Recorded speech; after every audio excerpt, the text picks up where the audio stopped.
Comunicacional del Ministerio de Finanzas. Okay. Hola, ¿cómo están? Muy buenas noches, bienvenidos a El Pentágono. Quiero dar la más cordial bienvenida a nuestros invitados. Leila Medinaceli está con nosotros, ya varias veces ha estado aquí. ¿Cómo te va?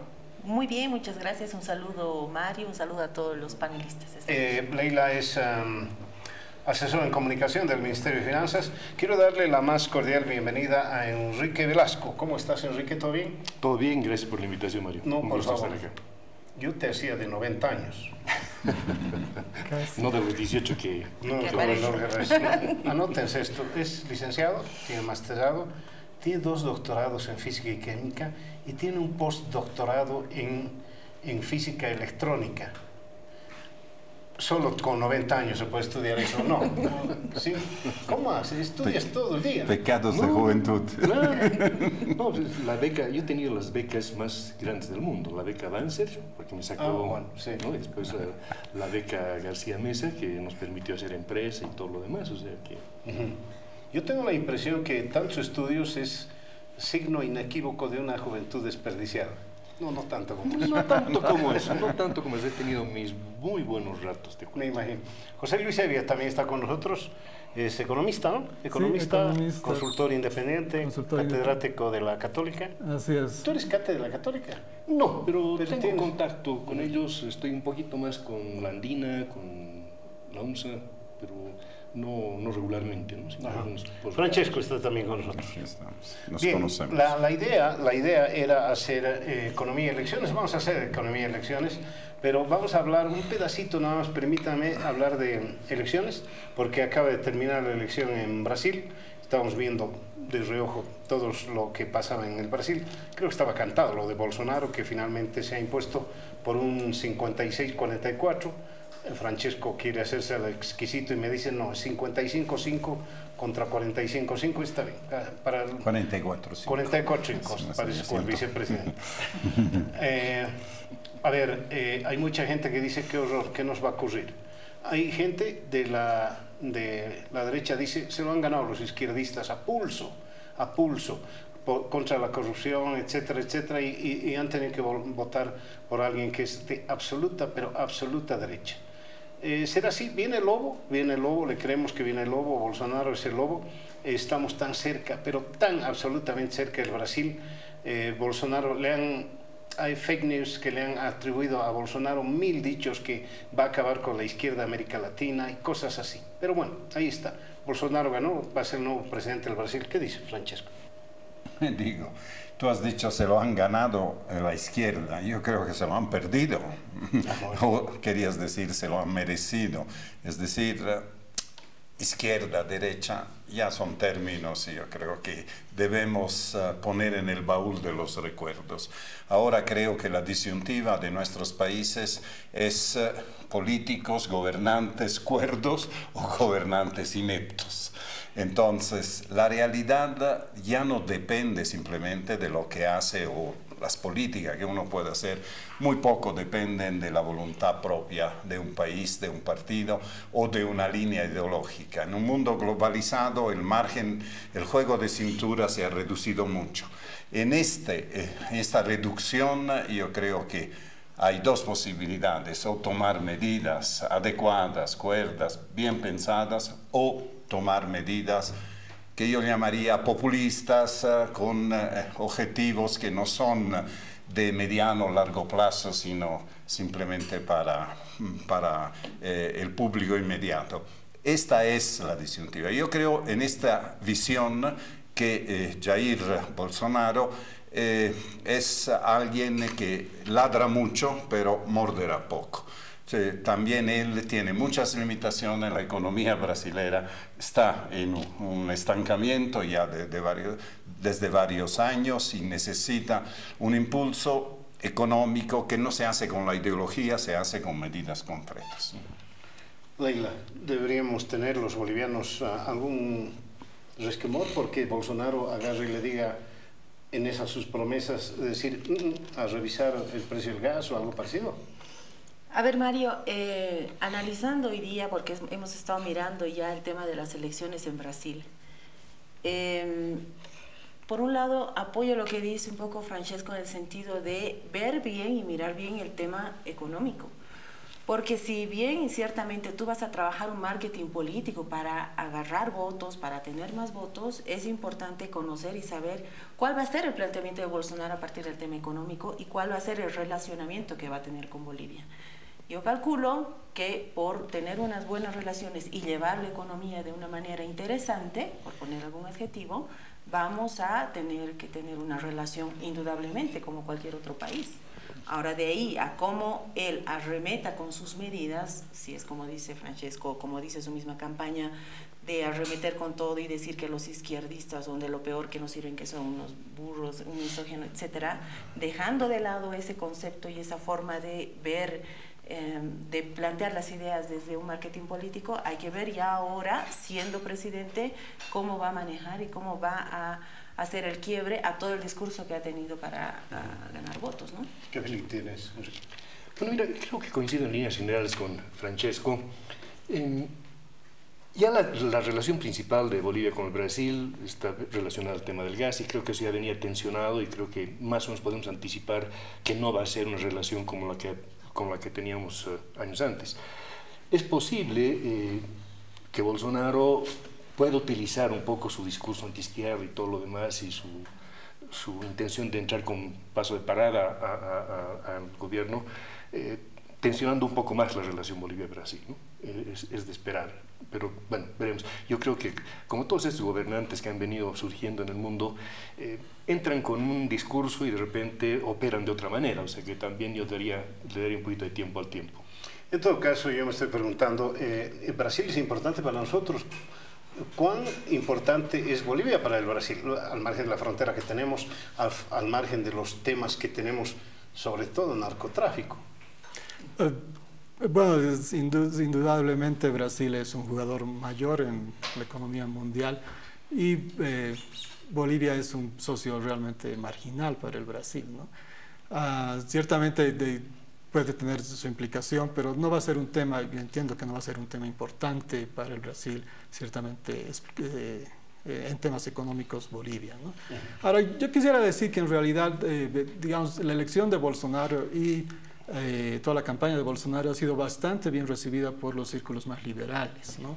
Yo creo, y por la economía en general, yo creo que ciertamente mañana cuando los mercados abran en América Latina y en el mundo, las acciones del Brasil van a subir fuertemente por la elección de Bolsonaro, porque Bolsonaro está promoviendo una agenda de desregulación, una agenda más pro entre el sector privado, y eso en el caso del Brasil va a generar probablemente un impulso económico, ¿no? La economía del Brasil ha estado demasiado regulada en los últimos años y de alguna manera eso ha contribuido a la ralentización del crecimiento. Entonces, probablemente, digamos, en términos generales, los economistas ven con mucha simpatía las políticas más liberales de Bolsonaro. Lo que sí preocupa, obviamente, son las políticas en los ámbitos sociales, que son, digamos, bastante extravagantes, para ponerle algún calificativo, ¿no? Lo que me estoy preguntando yo es si el tema básico es la corrupción. El tema en el Brasil ha sido muy duro, muy duro, que ha salpicado a muchos países. El tema en la Argentina ha sido muy duro con las confesiones de ese chofer. Bueno, si empiezo a hablar de todos los países vamos a tener el mismo resultado. Lo que yo me estoy preguntando, y si a ver quién se anima a responder, es que si la corrupción tiene ideología. Mira, no tiene ideología, bajo todos los... pero hay condiciones objetivas que la fomentan. Quedémonos en Brasil. Bolsonaro ha ganado la presidencia, pero tiene 52 diputados de 300 y tantos. ¿Cómo puede gobernar? Tiene que hacer acuerdos, no con un partido que tiene 200 o tiene 100, sino con partidos que tienen 1,30, 1,40, 1,60, regional. En esta negociación para hacer gobernable el país, para formar un gobierno, evidentemente hay que hacer concesiones. A partir de esa concesión, a partir de dar lotes de poder o de administración a diferentes partidos, a diferentes estados, de ahí nace espontáneamente es generación espontánea la corrupción. Es muy difícil controlar desde el punto de vista de un gobierno central la corrupción cuando está tan fragmentado el poder que no controlas nada. Bien, creo que es suficiente para el tema. Todavía hay que digerir todo lo que ha sido esta elección, cuál va a ser la reacción del mundo. Así que nos vamos a ocupar de lo nuestro a continuación, para lo que lo hemos convocado: economía y elecciones.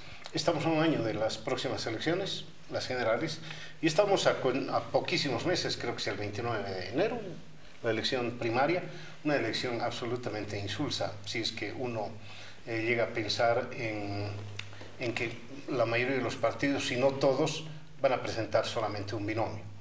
Por ahí alguien hace la pantomima de decir, sí, estas elecciones las vamos a ganar en la primaria, etcétera, etcétera, a un costo de 26 millones de bolivianos, que va a salir de su plata, de la mía también, pero de la plata de los bolivianos. A ver, ¿cuál lógica es la elección primaria desde el punto de vista económico? Economista. Economista. Ministerio de Economía. A ver, Mario, se ha debatido bastante respecto a este tema de las primarias y en los medios también, y varios analistas, etcétera, han empezado a criticar la medida así como tú la has introducido, en el sentido de que vamos a gastar 26 millones en esta elección, ¿y para qué? A ver, entiendo que este proceso de democracia, querido Mario, se lo ha pensado ahora así. Inicialmente, si nos remontamos a los 90, ya ha habido un intento de democracia interna en varios partidos, intentos fallidos. No, en varios, en varios. En el MIR también se intentó, y en ADN también. Como te digo, ha habido por supuesto. Pero en el MIR sí. Pero sí ha habido una propuesta de hacer una elección interna, con miras a ver de quién es la mejor candidatura, quién es el mejor candidato, quién nos puede representar mejor. Una forma de democratizar más aún nuestra política. Ese es el fin, ese es el interés que se tendría de plantear un tema así. Ahora bien, uno dice, pero es gasto insulso. No creo que sea insulso, Mario, porque ahora hay varios partidos que están postulándose, que les ha gustado la idea, mucha iniciativa ciudadana, que se han inscrito. Yo he visto militantes de varios partidos que sin ningún problema se inscribían y estaban participando muy entusiastas en el tema de la elección primaria. Entonces, puede ser que la idea de algunos no pueda pegar en los otros, porque muchos jóvenes se están inscribiendo, están siendo parte de este nuevo proceso político. Ahora, por eso te digo, habría que ver el costo-beneficio en el transcurso de él. Yo creo que los economistas también lo van a hacer. Sin embargo, en el tema de la democracia, yo no creo que sea un gasto insulso, porque estamos viendo la participación entusiasta no solo de una fuerza política en el país.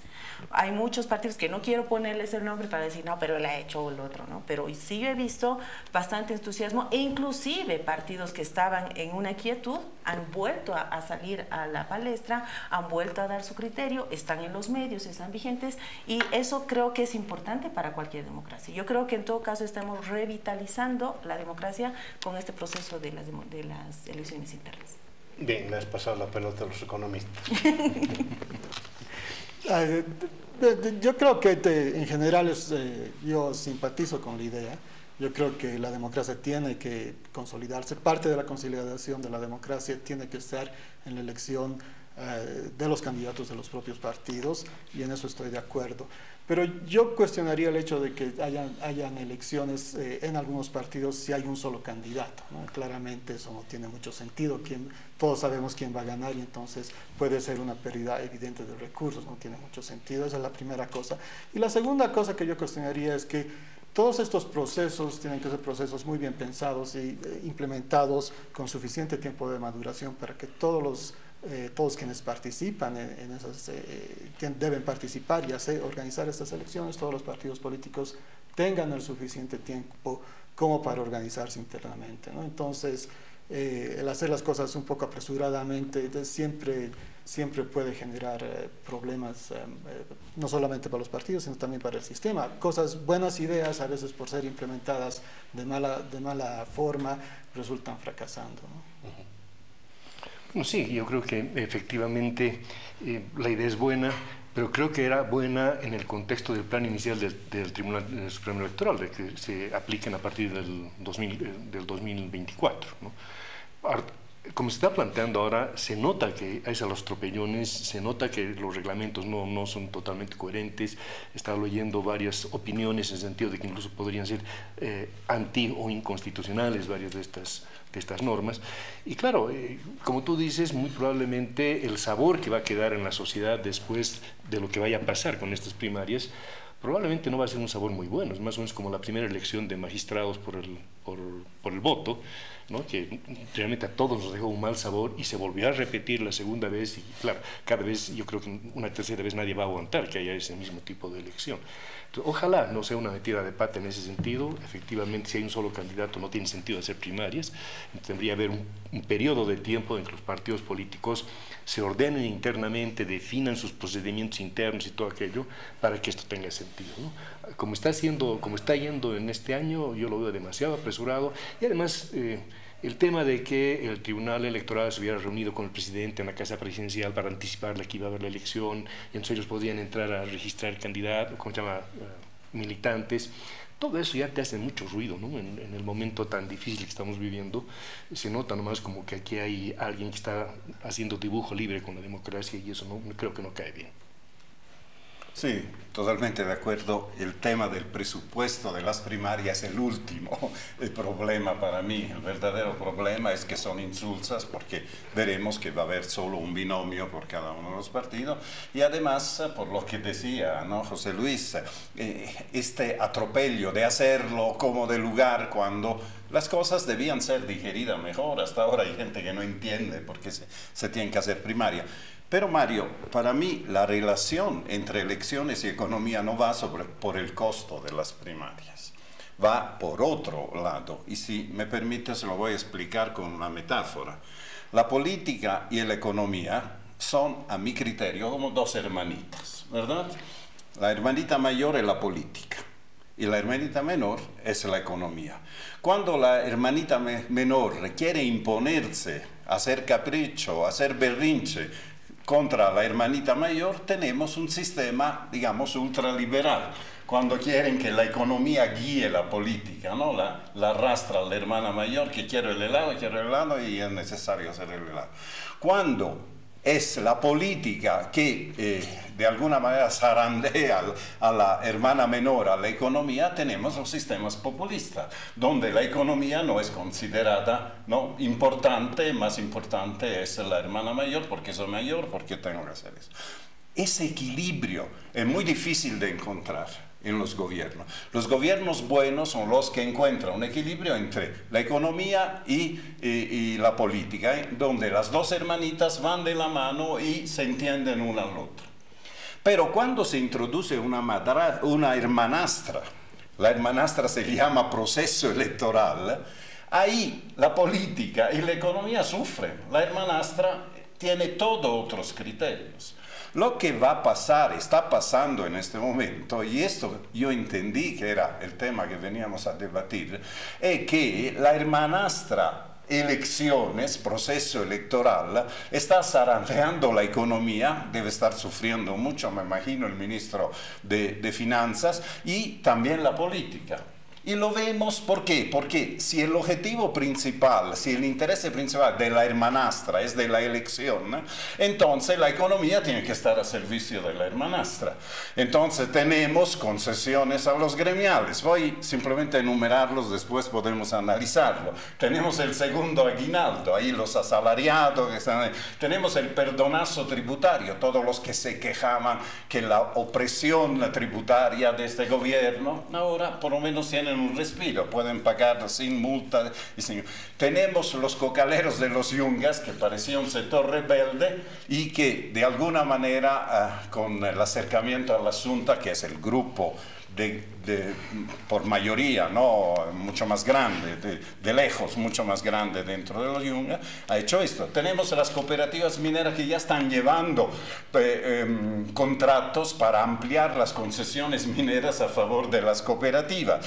Tenemos los cañeros, empresarios y también pequeños productores, que con el cuento del etanol están también, ¿no?, teniendo una serie de concesiones que es más difícil más fácil decirlo que hacerlo, porque vemos que hasta ahora el bioetanol o la gasolina llamada verde no entra en el comercio, hay dificultad de precio, debería costar, quién sabe, alrededor de 5 bolivianos el litro, y eso no funciona en nuestra economía. Ahí hay las contradicciones, ¿no? Donde la hermanastra quiere imponer algo, pero la menor se resiste, y hasta la política sufre para esto.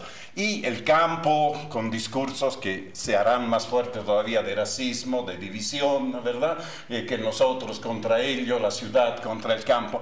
Es decir, estamos viendo un escenario donde la que manda es la hermanastra, y la hermanastra es el proceso electoral que en todas las elecciones hace daño a la economía. Sabemos, es un periodo de estancamiento, pero en el caso en que el candidato sea al mismo tiempo gobierno, evidentemente hay toda una posibilidad de gastos, ¿no? Y de uso de recursos públicos descontrolados. Bien, un clásico, creo que los economistas saben eso, decía que la política es economía concentrada. Y la hermanastra de la que habla Francesco indudablemente mete sus narices acá con mucha fuerza. Leila tiene algunos datos sobre esta economía que, bien, asumamos que no es una medida electoral, pero es económica. Sí, señor. A ver, lo que dice o quiere decir Francesco es que todas las medidas económicas que estamos haciendo es pro voto. Cuando el segundo aguinaldo ya sería el tercer o cuarto año que se paga, este año. Entonces, no es que el gobierno ha decidido dar el segundo aguinaldo por un tema de voto. Eso es un primer apunte. Segundo, respecto al tema gremial, desde 2004, cuando el presidente era Carlos Mesa, se hizo un decreto supremo donde se decía que se tenía que actualizar este tema de los gremialistas. Luego puedo ahondar un poco más en el tema. Tercero, nos estaba hablando Francesco del tema de los cocaleros. Ese también es otro problema sociológico. Si bien tiene una connotación económica, que si bien eroga gastos del Estado, yo creo que por eso ese ejemplo pone que la hermana mayor es la política y la hermanita menor es la economía. Yo siempre he tenido una discusión y un debate con economistas en el sentido de que ¿quién lleva a quién? En un Estado, ¿quién lleva a quién de la mano? ¿Lleva la política o lleva la economía? Yo siempre he tirado al lado, que por eso me parece perfecto el ejemplo del lado político. Porque si tú no tienes, Mario, una estabilidad política, tu política económica no va a ser de las mejores ni va a ser aceptada. Lo hemos vivido en el 2003. Perdóname otra vez, ¿la política es la que determina? Por eso Francesco Pensé decía... que tenías formación marxista y Marx hablaba de la determinante económica siempre. No, está bien, está de acuerdo, pero por eso te digo, estamos hablando de la hermana mayor y la hermana menor, ¿sí? Si tú no tienes un proceso político en orden y tranquilo, la política económica no va a funcionar. Ese es mi punto. Entonces, a lo que me voy, respecto al tema del pago de doble aguinaldo, por ejemplo, que dicen que solamente va a ser para un sector asalariado, hemos hecho un cuadrito que lo hemos explicado aquí en el tema del efecto multiplicador que tiene el pago de segundo aguinaldo, que va... ¿A qué usa el empleador su pago del segundo aguinaldo? Puede ser en la compra de bienes y servicios, al ahorro, a la disminución de deudas. Esto es lo que usa usualmente una persona que va a ganar el segundo aguinaldo.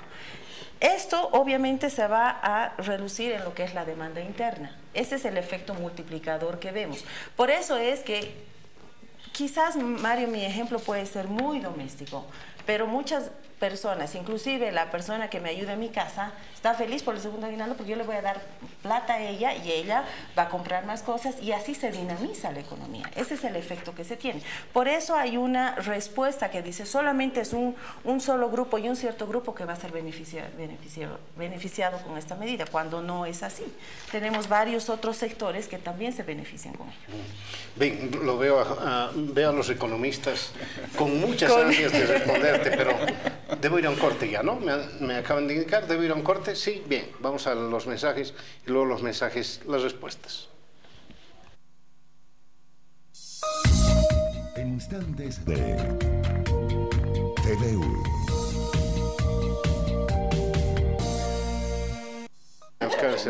Bien, gracias por seguir con nosotros. Estamos hablando de elecciones y economía. Bien, tú tienes un informe del Milenio sobre la economía, me imagino. Yo he estado hojeando ese informe y es bastante más pesimista que los datos optimistas que nos ha dado aquí Leila Medinaceli, ¿sí? Sí, bueno, tiene un enfoque diferente. Quisiera, si puedo, tal vez referirme a dos cositas, ¿no? Que tiene que ver con el tema de la corrupción y tiene que ver también con esto de las hermanas que mencionaba Francesco, ¿no? En realidad, desde un punto de vista más académico, tal vez, nosotros tendemos a pensar, los economistas, que las personas se mueven por sus propios intereses, ¿no? Entonces, no es en realidad que la corrupción tiene una ideología, ¿no? Sino que la naturaleza del ser humano es tal que el ser humano, si no está restringido por ciertas instituciones, entonces tiende hacia la corrupción, ¿no? Es la naturaleza humana. Y lo mismo sucede en política, ¿no?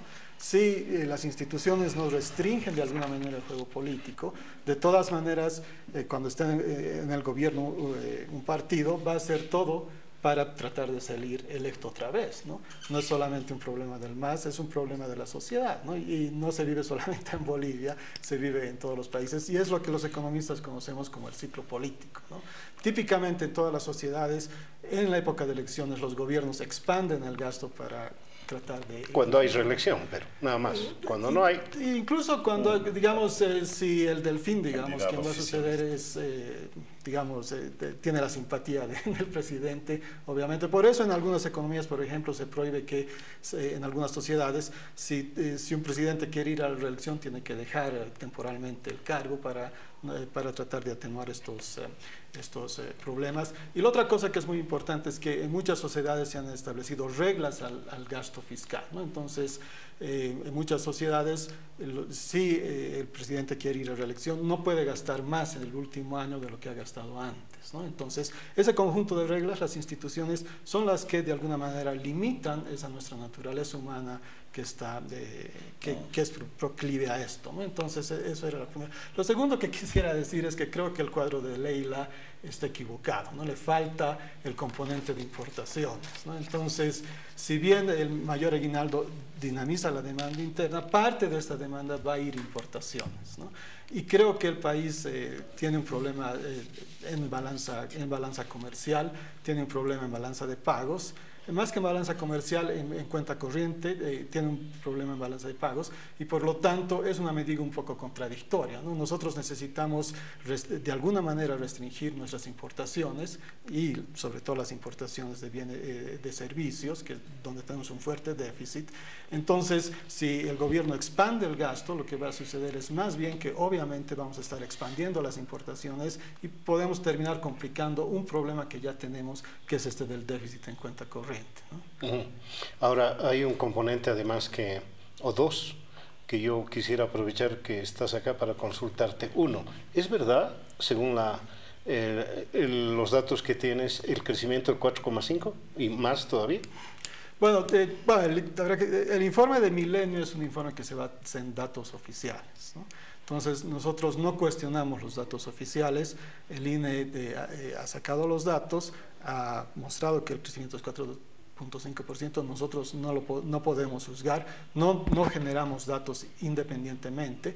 Entiendo que no hay una fuente alternativa al INE que genere los datos y por lo tanto no podemos cuestionar esto. Ese es el primer elemento. Pero el segundo elemento era decir que hay algunos elementos que a uno por lo menos causan cierta extrañeza, ¿no? Causan cierta inquietud y que deberían ser mejor explicados o los economistas en general necesitaríamos una mejor explicación, ¿no? Bueno, el primer elemento que seguramente lo va a explicar Enrique más adelante, es el tema de que según los datos del INE, la agricultura ha crecido fuertemente este año, ¿no? Entonces, eso habría que contrastarlo con algunos datos independientes para ver si eso ha sido así.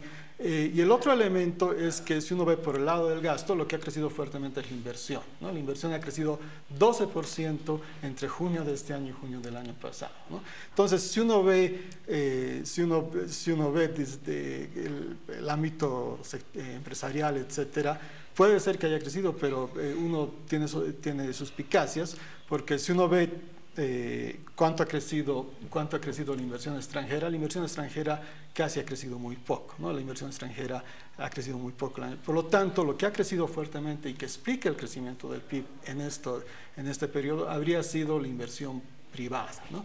Y uno siempre, claro, ahí encuentra una contradicción, porque el gobierno siempre ataca a los empresarios diciendo que no invierten lo suficiente, y resulta que si uno ve los datos, son los empresarios los que están haciendo crecer el PIB al 4.5%, ¿no? Y el otro tema que complementa es que si uno ve, por ejemplo, la inversión del sector financiero, que es un sector financiero, que es una parte importante hoy en día, uno encuentra que el sector financiero no está invirtiendo y está invirtiendo muy poco, ¿no? Prácticamente, si uno ve los datos del 2017 contra el 2016, la banca casi no ha invertido. Entonces, hay todos estos elementos que a uno como economista lo cuestionan, y entonces yo creo que lo que debería hacer el INE de una manera más democrática es abrir sus bases de datos, abrir sus encuestas, los datos que ha recolectado, y explicar con transparencia cómo es que ha calculado ese 4.5%. 4.6. 4.6, ¿no? 4.6 para el segundo aguinaldo. Dale. Bueno, a ver, sí, yo también voy a comentar un poquito sobre el cuadro de Leila, porque, a ver, partimos por el tema del 4.6%.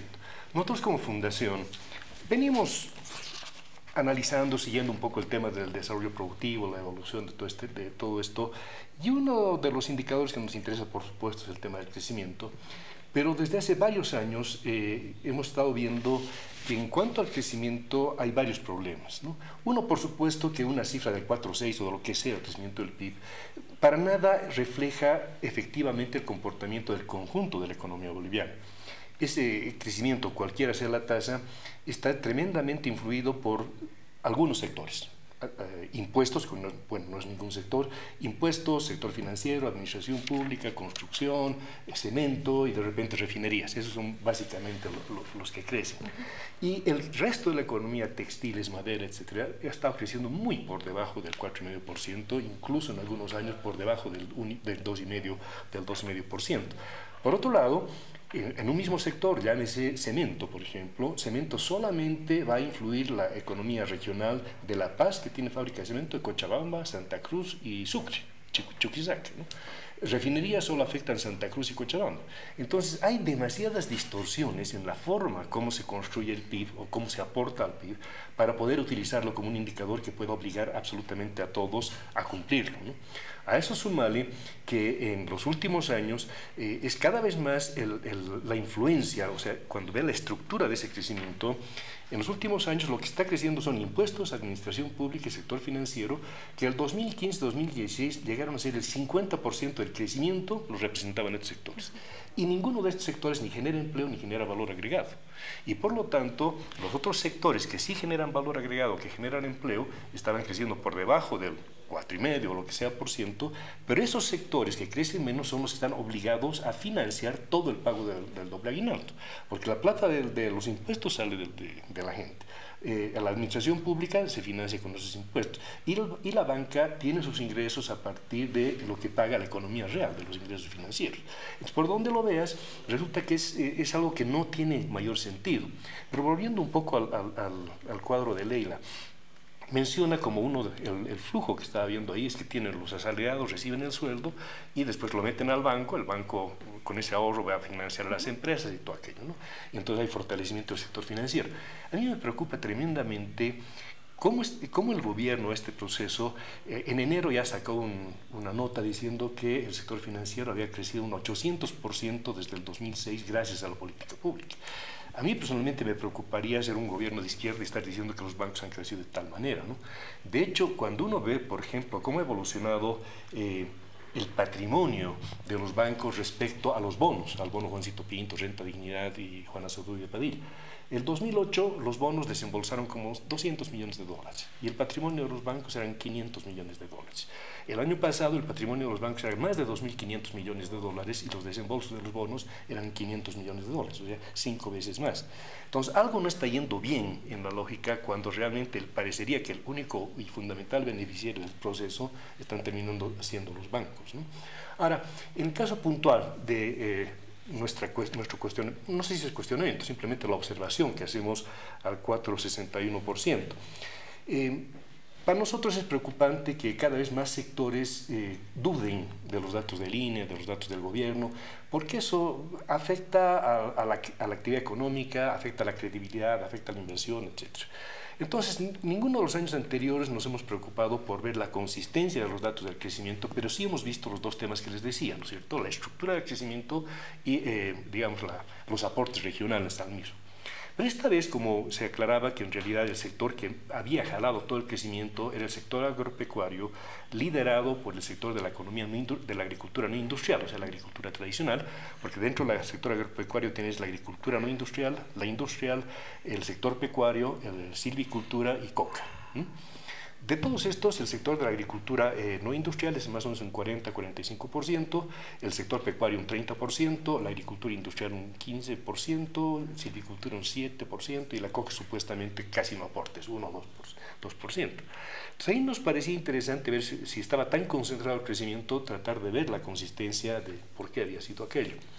Y entonces vimos el crecimiento del PIB, tal como reportan los datos trimestrales y los datos anuales al 2017, pero los contrastamos con los otros cuadros que tiene el INE, que es el de la superficie cultivada y de la producción, ¿no es cierto? El PIB, por definición, lo que mide es el volumen de la producción, ¿no? Entonces ahí encontramos que el 2015 las hectáreas cultivadas eran aproximadamente 1.970.000. El 2016 cae a 1.950.000 y el 2017 cae a 1.925.030.000. Cae la superficie cultivada. En cuanto a la producción, en esos mismos años, 2015 la producción eran 6.700.000 toneladas, el 2016 cae a 6.400.000 toneladas y el 17 a 6.200.000 toneladas.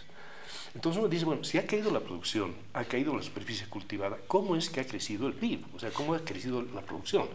Y cuando tú sacas la relación de rendimientos o de productividad, prácticamente es constante. De hecho, ha caído de 0,37 a 0,34. Entonces, nada de esto coincide. Y es por eso que nosotros decimos, bueno, lo que quisiéramos es que se explique esto, ¿no? Porque no dudamos que la economía o ciertos sectores, efectivamente, como dice Alberto Bonadonna, si un año decrecen y si el otro año se corrigen las cosas, bueno, pueden crecer a una tasa alta. Y eso es evidente, eso puede ser. Pero no parecería ser el caso cuando tú comparas con, repito, los datos de cultivo, rendimientos y todo lo demás. Y entonces vienen explicaciones que no son demasiado convincentes. El INE nos ha hecho una aclaración en la que dice más o menos lo mismo, ¿no es cierto? Que en 2016 hubo una contracción, en 2017 la cosa creció mejor y entonces se explica esta tasa del 8,5-9% para la agricultura no industrial. Pero el argumento que ponen es que más allá de las mejoras que se hubieran hecho en el clima, etcétera, entre el 2016 y el 2017, hacia el 2017 habríamos tenido una adecuación al cambio climático. En el 2016 las cosas fueron terribles por el efecto climático, ¿no es cierto?, por el cambio climático que afectó la agricultura. Y al año siguiente ya nos hemos acostumbrado al cambio climático y mejoramos la producción. Entonces, como que no parece muy coherente, ¿no? Y como dice José Luis, creo que algún tipo de ajuste o de explicación mejor necesitamos, porque quedan muchos cabos sueltos y no terminamos, yo personalmente no termino de ver qué es lo que está pasando en esto, ¿no? Y finalmente, respecto al segundo aguinaldo, creo que ya se ha dicho, lamentablemente genera también demasiadas injusticias, ¿no? Tú has mencionado quiénes van a recibir doble aguinaldo, pero por ejemplo los profesionales independientes, como muchos de los que estamos obligados al cuentapropismo forzado, pagamos los impuestos, nos sacamos la mugre, no tenemos ningún beneficio, ni jubilación, ni nada en absoluto, pero pagamos el segundo aguinaldo. Otro profesional que tiene la misma paga, etcétera, etcétera, pero es dependiente, tiene seguro, tiene todo, tiene según doble aguinaldo, etcétera, etcétera. Entonces aquí tienes tú una discriminación por actividad profesional que no debería haber y que la propia Constitución y el Código Tributario dicen que no debería haber, ¿no? Entonces creo que estamos entrando a complejizar demasiado todo lo que significa la actividad económica, los desincentivos a los sectores productivos, porque al final del día los que se hacen cargo del aguinaldo son los sectores generadores de valor de empleo y los autoempleados, ¿no? Y esos tenemos que pagar el doble aguinaldo para administración pública, para el Banco Unión, que tiene... Tú no estás en el cuadrito, me imagino. No creo estar, estoy totalmente al margen del cuadrito. Entonces yo creo que esto tiene que revisarse porque definitivamente está distorsionando de demasiadas formas la actividad económica, ¿no? Sí, el hecho de venir al Pentágono me hace pasar algunas cosas curiosas. La gente cree que por estar cerca a Mario Espinosa, yo sé todo cómo van las cosas. Y dos preguntas que me hacen. Una es, ¿se puede creer en el proceso electoral? ¿El MAS no va a hacer fraude, no va a actuar con medidas antidemocráticas? Yo he reflexionado un poco sobre eso y creo que la respuesta es no. ¿Por qué lo haría si tiene otros mecanismos para poder ganar la elección? Es captar sectores que son indecisos a través de preventas. Por eso decía que la hermanastra entra, se interpone entre la economía y la política porque quiere captar sectores que eran dudosos. Por ejemplo, los gremiales.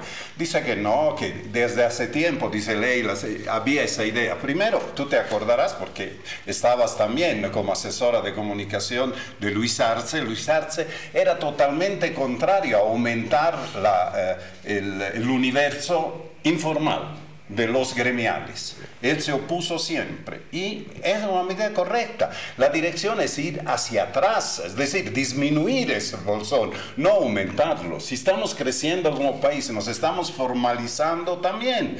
Todos debemos aportar, pero además de los gremiales sabemos que no pagan los cocaleros, no pagan los contrabanderos o paga nadie.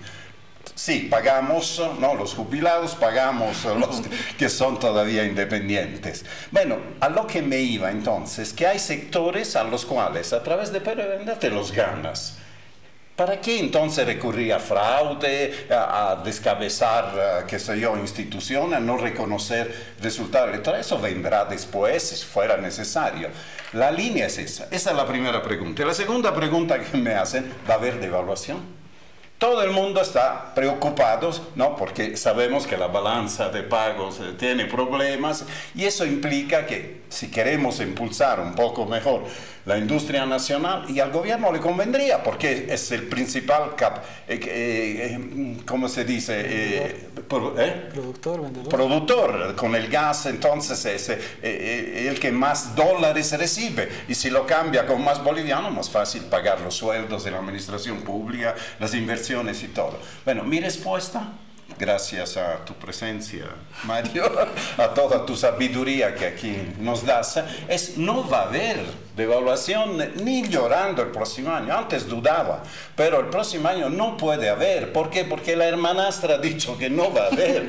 Hay un proceso electoral que dice que la devaluación es mal vista, es mal visto también un incremento de los hidrocarburos. Así que vamos a tener un año bastante tranquilo porque cualquier cosa provocaría reacciones de la gente en contra de los que gobiernan. Eso es, yo entiendo, el mecanismo para contaminar y para querer ganar las elecciones utilizando la economía en función del proceso electoral. Pero, perdón, mira, a mí lo que me preocupa, al margen de quién gana la elección, etcétera, etcétera, que es harina de otro costal en este ámbito, hacia el 2019-2021, muchos aspectos pueden hacer crisis. Cuando uno ve el sobreendeudamiento, por ejemplo, que el endeudamiento privado está creciendo a un ritmo mayor que el crecimiento del PIB, que el incremento del PIB, del valor, ¿no? Es decir, estamos endeudándonos más rápido del ingreso que generamos. Bueno, como eso hay varios indicadores que te van poniendo lucecitas rojas. A nosotros nos preocupa tremendamente que tarde o temprano algún sinceramiento de la economía tiene que haber, algunos ajustes van a tener que haber, sea quien sea gobierno al 2021, ¿cierto? Entonces creo que es importante que quien sea el gobierno vaya viendo o vaya tratando de reflexionar sobre algunos indicadores y algunos indicios que están mostrando que la cosa no viene tan fácil, ¿sí? ¿Por qué? Porque sería muy triste que salga, digamos, el gobierno actual, o sea, gente del MAS, digamos, ¿no? Obviamente el presidente no puede ser candidato, pero digamos gente del MAS. Bueno, ellos van a tener que asumir el ajuste. Ahora, puede ser que ese ajuste se lo asuma porque tienen más control de ciertas organizaciones sociales, pero si gana la oposición va a tener también que hacer el ajuste y sería triste que en ese momento nos encontremos con que vamos a achacar otra vez el tema de que vuelven los neoliberales, que esto, que el otro, cuando definitivamente se llega a una situación donde las soluciones no son demasiado fáciles en un contexto externo bastante difícil, ¿no? Bueno, como ha sido aludido con la ironía que siempre maneja con tanta destreza, Francesco. No, no es verdad, solo me limito a hacer preguntas. Y si hago preguntas es porque no sé. Lo que sí sé es que hay un tema delicado, que es el tema de las reservas internacionales, que caen. Sé que, por ejemplo, el gobierno está pensando en repatriar los dineros de los fondos de inversión, retroactivo a enero, además ilegal, absolutamente en forma ilegal, para ver si se puede compensar los 8.600 millones de dólares que tienen en este instante nuestras reservas internacionales y que han caído dramáticamente en los últimos 5 o 6 años. Ahora bien, mi pregunta es, ¿hay crisis? ¿Hay crisis? Voy a apelar en todo caso primero a Leila, él ya nos va a decir que no hay, pero a la honestidad intelectual de los que están acá. ¿Hay crisis en este instante? ¿Usted siente que hay crisis? Mi respuesta, por ahora no creo. A ver, ¿qué nos dices? Como la anterior vez y en el anterior programa hablábamos también del tema de la crisis, obviamente te voy a volver a decir que no hay crisis. La crisis se la vive de otra manera. La crisis se la siente en el estómago, se la siente en la mesa, se la siente en el colegio, se la siente en la calle. Ahí se siente la crisis. O sea, no es Venezuela. No, obviamente que no es Venezuela. Y tampoco es que estamos en un proceso de que se está asustando de guardar los billetes. Por eso le deben preguntar a Francesco de que va a haber la devaluación o no, porque yo creo que dentro del proceso democrático, obviamente hasta ahorita, 2000, queda el susto de los 80 y tantos, ¿no? Cuando yo era todavía chiquita y hasta yo me preocupaba y veía cómo la plata mi madre traía en bolsas, qué sé yo. Obviamente que no hay crisis, hay movimiento económico, hay dinamización en la economía, hay, como explicaba aquí nuestro querido Enrique, en el tema de la construcción del PIB, se le ha respondido en el tema de la construcción del PIB. ¿Cómo es que se construye? Y ahora dice, quisiéramos una explicación más.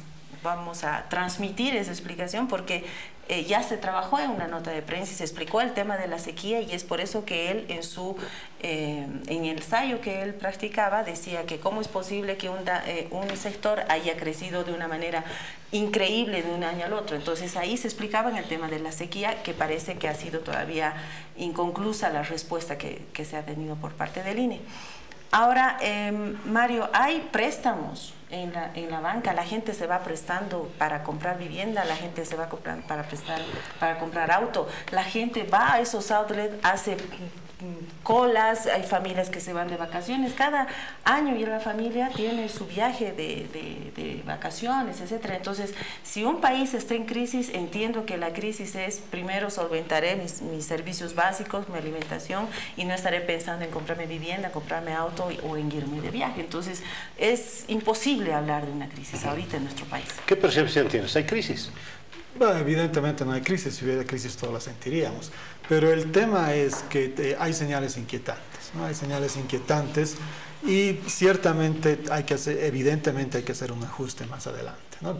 ¿Cuáles son las señales inquietantes? Bueno, ya mencioné las reservas internacionales. Las reservas internacionales a partir del 2015, del 2014, a finales del 2014 caen los precios internacionales de las materias primas y a partir de entonces empiezan a caer las reservas internacionales y por otro lado empieza a subir el endeudamiento, ¿no? Estamos prácticamente en el endeudamiento externo alrededor de los 10.000 millones de dólares, lo cual no es poca cosa. ¿Y las reservas? Las reservas están como en 8.600, habían estado en 15.000, en 8.600. Evidentemente ese es un ritmo que el país no puede seguir, ¿no? Es decir, en 10 años no tendremos ni un peso. No en 10 años, digamos, es muy especulativo, ¿no? Pero yo diría que en realidad el lapso es menor, ¿no? Yo diría que a ese ritmo, digamos, 3, 4 años ya podemos enfrentar serios problemas, ¿no? Entonces, ciertamente vamos a tener que enfrentar eso y va a tener que haber un ajuste, pero lo ideal sería que empecemos el ajuste cuanto antes y que lo hagamos de manera progresiva y utilizar esos recursos externos, el acceso al crédito, las reservas internacionales, para ir amortiguando el ajuste. ¿Qué significa el ajuste? El ajuste significa que la economía boliviana está gastando 2.000 millones aproximadamente, tal vez un poco menos con la recuperación de los precios, pero digamos 1.500 millones de dólares más de los que debería, ¿no? Por lo tanto, ¿anuales? millones de dólares. Por lo tanto, lo que tiene que suceder es que la economía boliviana, todos tenemos que ajustarnos, reducir nuestro consumo en total para que el consumo caiga en alrededor de 1.500 millones de dólares. Tengo apenas 3 minutitos más, aprovecharé. Bueno, mira, a ver, el tema del déficit depende para qué te endeudas, ¿no? Es lo mismo que en el tema del banco. Sí, sí. Si tú te endeudas para aumentar la capacidad productiva, lo que estás generando es mayor capacidad y por lo tanto vas a repagar sin ningún problema. Si tú te compras un auto, una tele o te vas de fiesta de viaje, estás hipotecando tu ingreso futuro. Y entonces tu capacidad de repago depende, bueno, primero que a futuro vas a poder consumir menos. Y segundo, cualquier efecto que tengas en tu fuente salarial te va a imposibilitar el cumplir esas obligaciones. Entonces, ese facilismo con el cual la gente puede acceder a endeudarse en lo personal, no es a mejorar su capacidad productiva, es, creo, tremendamente preocupante por la forma como los impactos de los precios internacionales afectan los flujos de ingresos en el país. Muchos de Tarija, por ejemplo, su gobernación está atada de pies y manos y definitivamente no encuentran forma de dinamizar su economía. ¿Por qué? Por la caída de precios. Y en general, te repito, en la medida que, si ves los datos de los desembolsos, y son datos ASFI, entre 2014 y 2015, 2016, 2016 y 2017, hasta el 2016 los desembolsos eran en las áreas reguladas, o sea, en crédito productivo, vivienda social, etc. Pero a partir del 2016-17 eso prácticamente cae en negativo. Y lo que empieza a aumentar son los desembolsos al crédito de consumo y a los hogares. Ahorita la cartera de créditos de consumo ya está empezando a ser el 60% de la cartera empresarial y subiendo. Eso a mí, en mi sensación, es aquí hay un endeudamiento que no está garantizado por ingresos futuros. Y eso para mí es una luz de alerta. No soy economista, no soy financista, pero el sentido común me dice, si tu economía está produciendo menos de tu endeudamiento, algo tiene que ceder. Francesco, viaja bastante a China y a Japón. Yo Tú estás en crisis. quisiera hacer una apuesta que el próximo año va a haber segundo aguinaldo, 2019, ¿no? No va a haber devaluación, va a aumentar la renta dignidad, va a haber mejoría en los bonos y, como dicen, las señales preocupantes van a crecer. Después, una vez ganadas las elecciones, como en el chiste del infierno, ¿no? Y bueno, las elecciones ya han pasado, ahora la realidad es otra, ¿no? Ya no hay fiesta en el infierno porque era el día de las elecciones. Ya has votado, así que va a haber ajuste después y debe haber porque el peso está sobrevaluado, porque la balanza de pagos está mal. Es decir, el padre de familia ve que no tiene trabajo, que está gastando más de lo que entra y se preocupa qué sucederá el próximo mes. Los hijos no se preocupan. Los hijos somos todos nosotros, como dices, no sentimos la crisis. Pero alguien tiene que advertir que las cosas no están yendo en la dirección correcta, también porque tenemos mala suerte con la exploración del gas, con los precios que no han subido adecuadamente, etcétera, etcétera. Los ajustes vendrán, pero vendrán después de las elecciones porque ahora manda la hermanastra. Es decir, esperen a que venga el padrastro. Exacto. Más o menos. El padrastro. José Luis, Enrique, no sabes cuánto les agradezco que hayan venido. Leila, como siempre, gracias. Francesco. A Tefo Murillo por la producción, a ustedes por habernos seguido. Será hasta el próximo domingo. Gracias.